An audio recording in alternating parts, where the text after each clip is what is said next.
¿Qué tal, amigos? Estamos aquí este día checando un Renault Kangoo modelo 2008. Este vehículo no da marcha. Ahí le voy a dar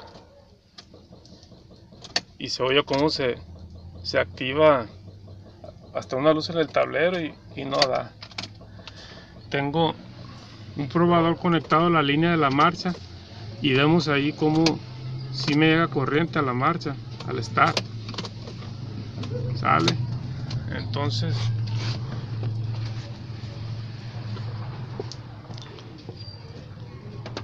nos podemos ir con la finta en esta falla. Por ejemplo, aquí con el probador, con este probador checamos tierra y corriente, y por ejemplo estoy checando la tierra al motor, que aparentemente está bien. Como el probador me marca que tengo tierra, está marcándome tierra, pero si yo le aplico corriente aquí, le voy a aplicar corriente y debería de hacer un chispazo, un cortazo. Y le aplico corriente y no pasa nada. Ahí está la tierra, pero aplico corriente.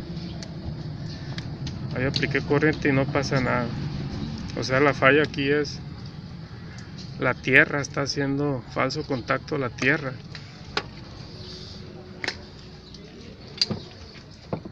Voy a ponerle un cable a la batería de tierra. Ahí está, ahí le instalé un caimán que lo puse aquí en la transmisión. Ahí está la tierra. Y le voy a dar marcha y vamos a observar que ya se corrigió. Ahí está. Solamente la falla era la tierra, es un falso contacto en la tierra. En estos vehículos la tierra va a la carrocería y de la carrocería al motor. Entonces solamente hay que corregir la falla de la tierra. Con este tipo de fallas podemos creer que es la marcha y nos vamos sobre la marcha y pues ahí perdemos tiempo en los diagnósticos, pero ahí está. Ya le puse la tierra con un caimán ahorita solamente para probar y ahí está listo.